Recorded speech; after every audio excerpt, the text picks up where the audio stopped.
Or what's up, fam? I decided I actually would start the stream just a little bit early. I still have to go to the gym. As you can see, I'm in my gym attire at the moment. And I have something I'm going to be doing tonight. I have a friend's birthday that we're going to go celebrate. So that's like at 6:30. Currently, it is around 2 o'clock. And I was just doing the math. I had it planned out originally for 4 p.m. And I hadn't gone to the gym yet. Usually when I go to the gym, I'm there anywhere from an hour half to 2 hours, depending on what I'm doing. And I haven't hit the gym in a while, so I was planning on hitting a good amount of stuff. So I knew that would take time. Then I would get back here, probably start a little bit on the later side. So I figured I'd just go early. Honestly, I don't think I'll have very many actual live viewers anyway, depending if it was right now or at 4 p.m. So I think that really didn't really make a difference. So I decided to go ahead and go live right now. All right. I apologize for not doing a live in a while, just because, like I said, I was out of town. I was in Utah. Had some fun with the boys. Watched a lot of football. Lost some money, but it's all good. We're lifetime. I'm down a little bit, but we're on an uptrend for sure. Yeah, and also I apologize for not doing a live last night. On Thursday nights, I do have a basketball league I'm in, so that will kind of throw a wrench in my typical schedule of Tuesday nights and Thursday nights. And then Tuesday night I actually came back from Utah. I flew back in to Texas, so was not able to do a live then. But I plan on definitely doing streams Tuesdays for sure. Thursdays, depending on what time my game is. If it's a little bit earlier, then I can do a little bit later stream. But lately, our games have been at like 8 o'clock, and I don't get home till like 10, depending on work the next day. So I might pivot to, depending on what time my game is on Thursday, I'll either do a later Thursday night stream or a Friday kind of maybe daytime stream like I'm currently doing right now. But other than that, there's not a ton of updates to handle. Yeah, I'm trying to think. No, other than that, no updates. Let's just go ahead and hop into the topic. And honestly, I don't think this topic is gonna take a long time to talk about. Probably talk about it for like 15, 20 minutes or so. But I thought this was really interesting just because I've been talking a lot about my guy Michael Sartain. Big props to him. Big fan of his. So he actually had a guy, and I've listened to this guy before because Rich Cooper had him on. Heard about him. His name is Aaron Clarey. So kind of a brief background of Aaron Clarey. I don't even know how old he is right now, but yeah, he's probably in his like 40s or 50s. But uh, his background is in finance and economics, which I can definitely relate to myself because I'm not necessarily in the economic side, but I do understand a good amount of economics, and I come from a finance background, so I get where he's coming from. He did banking, I think, for 10 to 15 years. He was in the industry. I was about to do banking, but decided not to slave my life away. But um, he kind of went through the same phase as most guys do. They kind of go through life kind of like blue pilled and stuff like that, and believing stuff that they grew up learning, about just life in general, as well, also like relationships between men and women, and he kind of came to the realization. And then decided, especially kind of when he started stepping away from his banking job and doing more kind of what he does right now, which is writing books mainly on finance and economics, but he'll also throw in some intersexual dynamics in there as well, based off of finance and economics, which I think is a really interesting twist. That's why I kind of labeled this stream's title "The Economics of Dating" because that's essentially what he talks about in some of his content. So writes books about that, and then he also obviously does YouTube videos and stuff. I don't think he makes that much money off of that, but he also does. He kind of started his own consulting firm, which is funny because it was mainly based off of his books and his YouTube videos that guys around his same age, maybe a little bit younger as well, would ask him questions, and he hated the idea of giving consults to guys, and so a lot of the times he was just like, no, I'm not doing consults or whatever, or he would eventually did start accepting some consults with some dudes, and he would charge them like exorbitant prices, and he would literally just yell at them and try to be an a-hole to them so that they would like never come back and consult with him because they would kept on just bothering him with questions like, hey, can we do a consultation and stuff like that, and he got annoyed and kind of pissed off about it. But then they found out that to be really helpful and really useful, so they kept going back to him. So he ended up starting his own consulting firm called A-Hole Consulting. And obviously, I don't really swear, so you can kind of read between the lines what it actually is, and that's his actual business consulting firm name is that, which I think is hilarious. It kind of stemmed from him not wanting to do consulting whatsoever to guys, and his approach to it was to honestly to deter guys from coming back to him, but instead they actually really liked and enjoyed it. They thought it was really helpful and constructive to them, provided a lot of value. So they actually came back, and he said that was kind of the start of his a-hole consulting. So that's kind of a little bit of background of Aaron Clarey. I'm not going to really show the video where he talks about this. He has many videos, so I'll put a link to his content in the description. But I kind of thought it was a really interesting background. He kind of proposes this. He has a book called, I believe it's the Book of Numbers. I believe what it's called. That's what it's called. And he talks about kind of the economics between specifically for pursuing a woman and kind of having a woman in your life. And I'll also add my thoughts and conclusions to it as well. I think pursuing multiple women at like a younger age, not the most productive thing in the world. Obviously, at the end of the day, I think people should get married, even though marriage is kind of as far as like the rules and the laws and stuff are necessarily the fairest in the world, and definitely skewed kind of towards one side versus the other. But that's not that's not the topic of today's video. But it's going to cost you money to pursue a woman and to have a woman in your life. That's just the end all be all. It's just like having kids. Kids, they estimate what costs like per kid. It's like $250,000 per kid for year 1 to 18 or 20 or however long they're in your house for. It's a lot more for pursuing a woman, and just this just isn't having just a wife. This is just like pursuing like one woman. And if you have multiple women or you date multiple women, this cost can even go up. And a lot of his content behind a lot of his books and the economics of dating is kind of evolutionary psychology wise. Us guys, we produce a majority. I believe he said it's like 90% of the GDP in the world, natural economic value. And basically all of that is run off of the pursuit of women and access to women, which is very accurate when you look at it from an evolutionary psychology lens.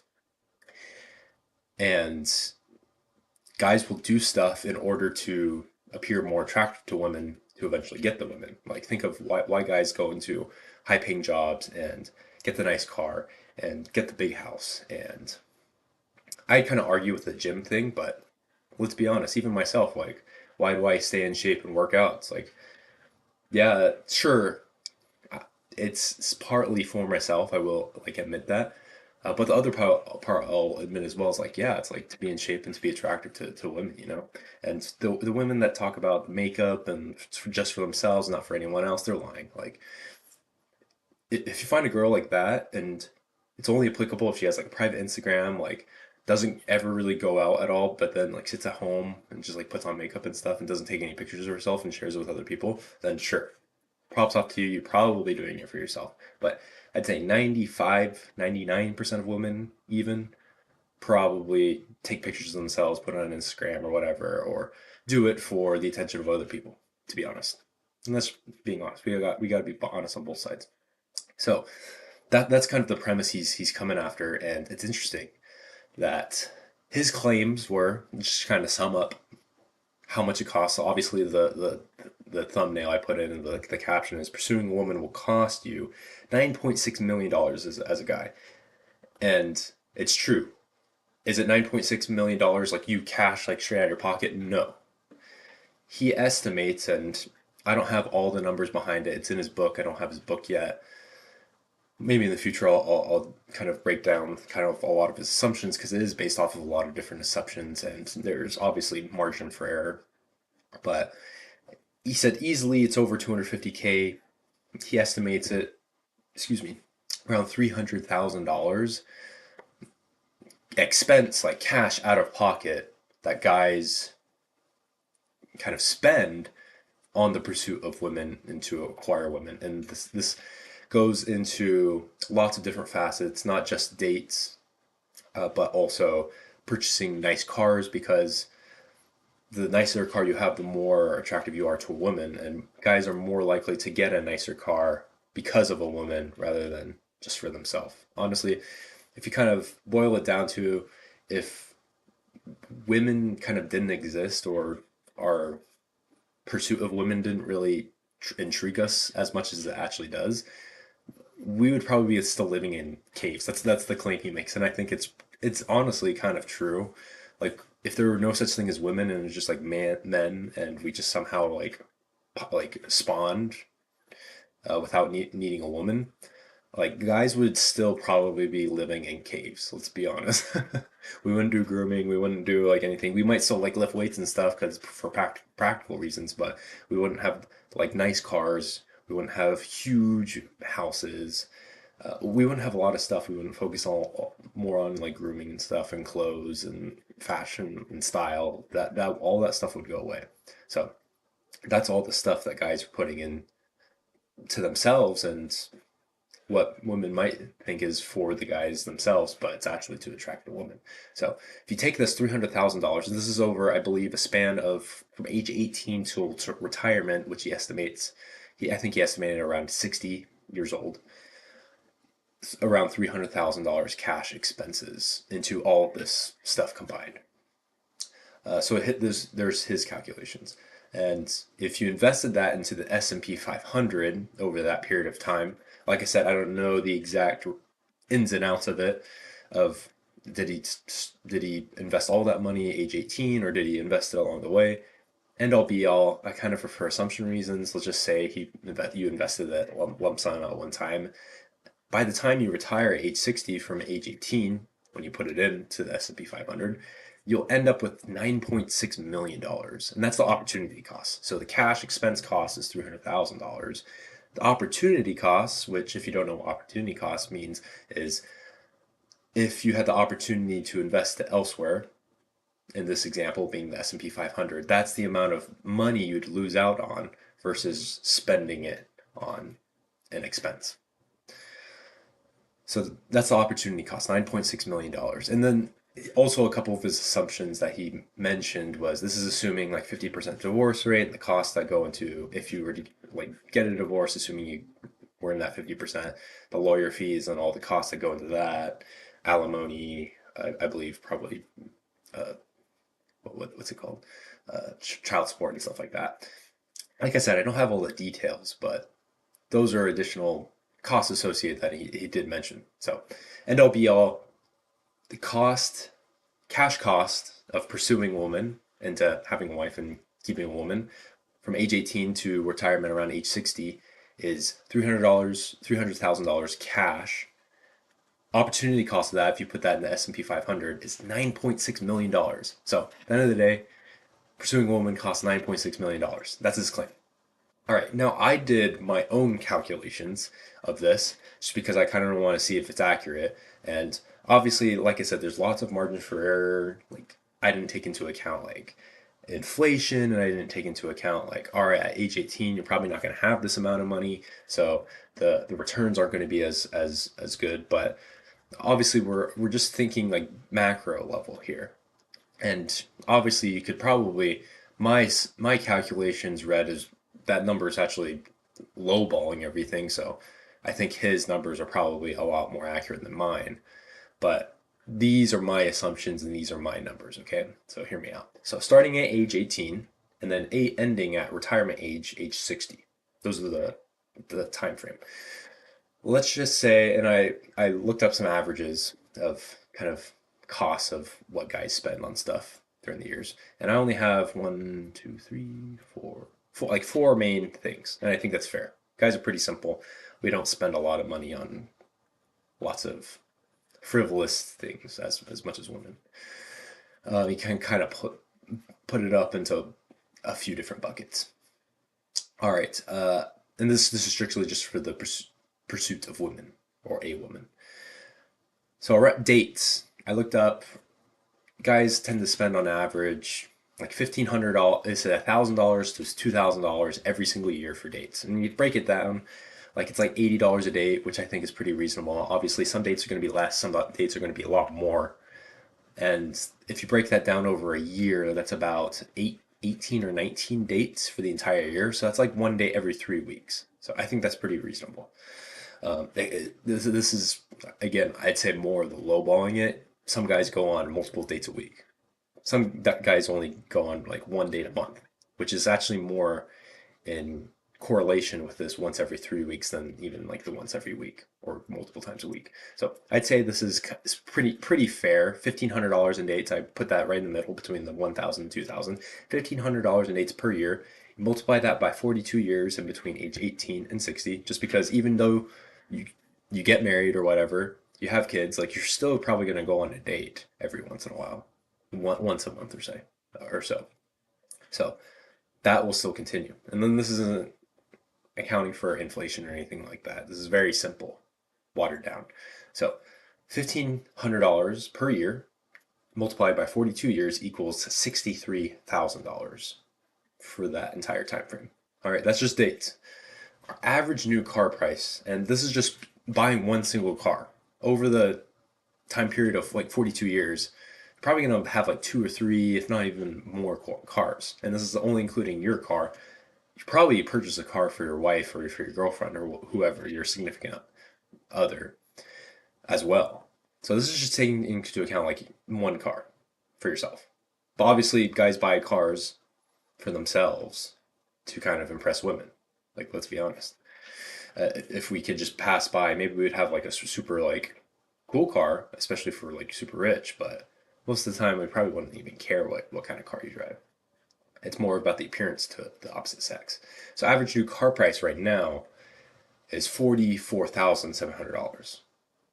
Looking at my car price, that's actually a way higher than what I bought my car for. But nonetheless, that's the average price for a new car today. All right, average price for a home, just because all, like I mentioned, if women didn't exist, if we didn't pursue women at all, was of no interest to us, we'd probably still be living in caves. And obviously, this is an exaggeration for, we might not be doing that nowadays, but let's just say we wouldn't necessarily need a big house, or maybe even a house in general. We might have a couple roommates. You might be house hacking if you do have a house, and you're not paying that mortgage just for one or two people. You're probably house hacking. You have roommates. They're paying the rent for you. Eventually, it's going to turn into a rental property, so you're actually making money off of it, other than just having a house with a girl or whatever, or a house to yourself. It's not practical. Probably not going to do that unless you're loaded. So average home price, because a lot of times women, they want the house that comes with the husband, as well as eventually kids will come along. Average home price nowadays today is $495,000. 495,100 is kind of the number it came out with, but 495 grand for the house. Obviously, a guy that has a house more attractive to a woman just because eventually they're going to want a house if they get with that guy long term. All right. Next point, I believe this is the third point, is appearance and care. Now, like I mentioned, if women didn't exist, we didn't care about the pursuit of women at all, was of no interest to us. We wouldn't spend money on really on clothes. We wouldn't really care about haircuts, not that much about grooming and skincare and stuff. Honestly, kind of, I think we would probably just grow out our hair like pretty long. No one would want to shave just because it's like, what's the point in shaving if like we're not going to try to attract dudes, you know? So we could kind of care less about our appearance and grooming. Like obviously, like there's some stuff that you still like wear deodorant and stuff, but for the most part, a lot of that stuff would kind of, I would predict, go out the window in a certain sense. But this is being very generous, like $1,000 per year on appearance and grooming. So that includes like clothes, haircuts, grooming. I'd say that for the average guy, that more than enough. Obviously, there are guys that are way over that, and there's guys that are probably way less. So kind of the middle ground right here. All right, and $1,000 times 42, so $1,000 a year times 42 years to the age 60, $42,000. All right, there you got that. If you add all those 4 points up, and I'll retrack on that, so $63,000, which is 1,500 dates, $1,500 in dates per year times 42 years. $63,000 plus average new car price, which is $44,700, average home price, which is $495,100, and then $1,000 a year for grooming and appearance, clothes, haircuts, grooming, etc. $1,000 a year times 42 years equals $42,000. You add all those up, total equals $644,800. So that's just the cash expense you have. That's not talking opportunity cost. So if you talk about opportunity costs, put that in the S&P 500. I'm assuming, let's just say you had $644,800 when you're age 18. Throw that in the S&P 500 from your age 18. Let that sit in the S&P 500. Average returns over a 50-year span for S&P 500, what, 8 to 10%? I lowballed it. I put it at 8%, 7 to 8%. 8% annual compounding is at the age of 60 is $16.4 million. So that is the opportunity cost for a woman. So those are just the calculations I ran. Obviously, it's like close, almost double of what Aaron Clarey was. 9.6 million was what he calculated versus 16.4 million, which is what I calculated.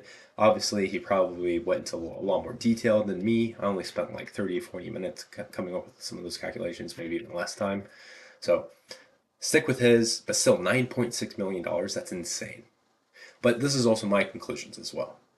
Now, there are some things that we can learn and we can limit ourselves when it comes to kind of pursuing a woman and kind of what woman is a quality woman. One is honestly at the end of the day, you just need to pick a quality one. Like you don't want to get married to the wrong girl. Obviously, I'm not married. I've never been married. I'm not married yet, but I have lots of friends that have kind of gone through things, also siblings and my own family and parents I've seen, and it's when you pick the wrong person is not good, not good. So pick the right person. And like Rich Cooper says, like at the end of the day, you just kind of have to sift through a lot of people. It's just like digging for gold, to be honest. Like you gotta sift through a lot of dirt in order to find those gold nuggets. So take time to see that. And um, so that's kind of my conclusion. And I also this is also my conclusion as well. I think men and women are better together than apart, definitely. So I think the pursuit of a woman is a worthy cause when you're thinking of like having a family and specifically what I believe religiously is like in order to get the highest point of exaltation and living with God, like you need to get married and you need to get sealed to your wife as a guy. So that's very important to me. So I think that in itself is like worth it. But also there are things that you can do to mitigate that risk, and obviously at the end of the day you just need to pick the right woman.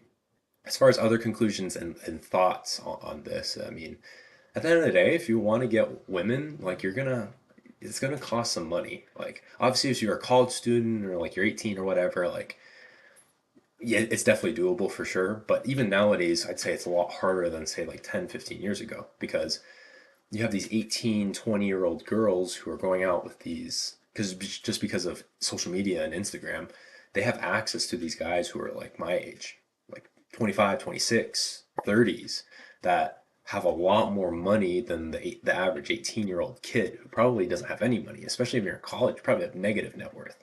Like a guy in college compared to me, maybe he's bigger, taller or whatever, even maybe better looking, but at the end of the day, like I have a brand new car. I have a good job. I can pay to go on dates. We can go to a concert. We can go fly somewhere. Like I can do that. That guy can't. I can fly that girl out somewhere, or someone else can fly that girl out somewhere, wherever in the country, wherever in the world.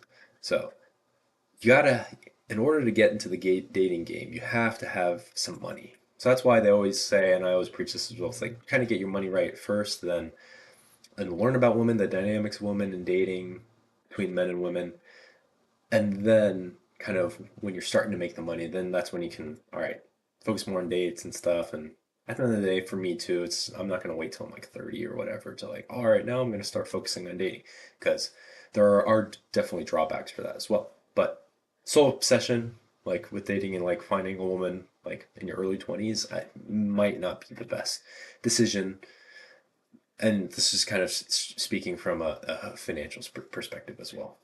So those are kind of my conclusions that I came down to. I thought that was very interesting. Like I said, I'm a very logical and a very data driven, statistical minded person. So I thought that was really interesting. Just because these are things we don't really think about. It's like also when you talk about kids, it's like 250 grand for a kid. Yeah, it's crazy expensive, but also the payoff for it, just having a kid, raising them, and passing on your genes and your lineage, I think is definitely worth it. That doesn't mean you should have a kid when you're 16 or you're 18 when you can't like afford a kid.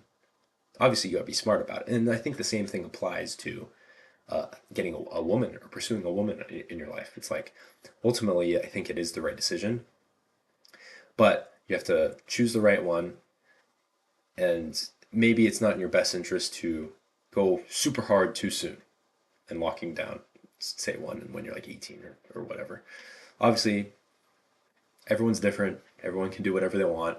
This is just based off of kind of my experience and numbers speaking, financially speaking. Like this is kind of the reality of stuff. It's not ideal. Like this is not like, oh, but there's like other people with other situations. Of course, there's always going to be exceptions to the rule. But I always preach this. It's better to live by the realities of what actually happens rather than the exceptions. Just because when the realities play out, you're prepared. When the exceptions play out, then you're like over prepared and then you're good. It's always better to be over prepared than under prepared, in my opinion. So that's kind of my 2 cents about that. I thought it was really interesting. Like I said, want to listen to more Aaron Clarey. It's very interesting. He's very sarcastic. So I'd say honestly, at sometimes, like if you've ever watched Rich Cooper, like he's pretty blunt to the point. Like I'd say Aaron Clarey is even more blunt and to the point than Rich. So I guess that's somewhat of a disclaimer, but I think overall his content is good and has some very relevant information, and honestly, he's pretty entertaining, to be honest. So check him out. Keep watching out for my lives. I'll probably end it there. If you have any questions for me, definitely let me know in the comments, and I'll be sure to answer any questions anyone has in my next live. As well as if you want to just a question answered quickly, you can even just message me on DM me on Instagram or shoot me an email or something. Reminder, check out my Rumble account. It's right there. I am also streaming, not just only on YouTube, but on Rumble as well. And check out my link tree and my bios for my email list. Sign up for that, and you get access to my book list, 50 plus books that I recommend. Majority of them I've read myself, and I'm currently reading a few of them that I haven't got to yet. But great books if you're looking to get stronger, smarter, healthier, wealthier. Like I always preach, those are some great ways to start. And as with everything, trying to help you guys get stronger, smarter, healthier, wealthier. So go ahead, follow for more lives, follow for more tips, and stay pumped. I'm about to hit the gym. Hopefully y'all worked out today too. But have a good Friday. It's the weekend. Time to double down. Friday, double down on your work, double down on your self-improvement, but also have a little fun, especially if you're young. But put in the work. All right. You know what time it is. Time for that outro.